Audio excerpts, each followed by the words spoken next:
Hello everybody, my name is Lilia Taran. I'm here with PapiTV and I have here Jeremy Cooper with Rambus. I'm Jeremy. I work in Rambus's Cryptography Research division. And we have several smartphones here that we've discovered leak information through the electromagnetic spectrum. I'm going to take this phone, for example. It's running an application that's doing the RSA encryption algorithm over and over in a loop. We found that we can pick up the operations of the processor inside this phone with a simple loop antenna and some radio equipment. So I take this antenna and put it under the phone right about here. And I've determined this experimentally. And then we start to tune this radio around.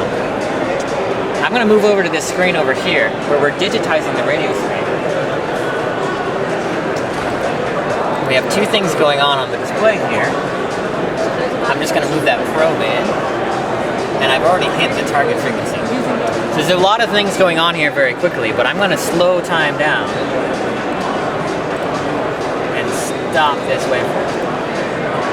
I'm going to zoom in here, and we're going to start to see patterns, very discernible patterns. If I go to the start here, it's maybe right somewhere in the middle, you see bumps on the screen here that represent the operations being performed by the processor. Because this is an RSA exponentiation operation, there are two different things that the processor does, and they're all dependent on the secret key that's being used.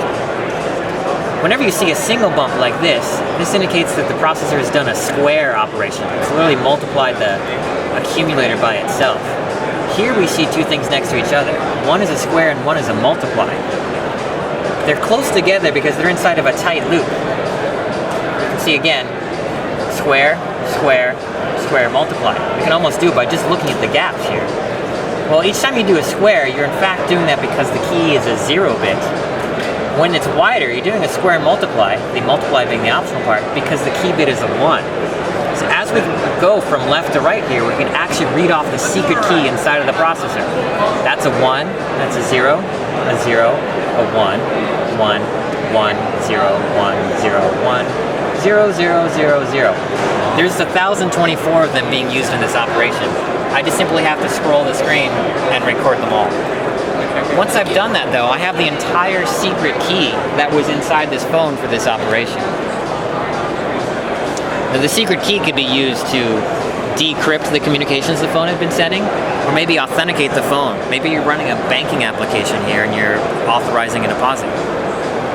What we do at Cryptography Research is we show that this is possible. We actually license countermeasures, things that you can do to the software and the hardware in the phone to make this impossible, or to make what you see not correlated with the key that's actually being used.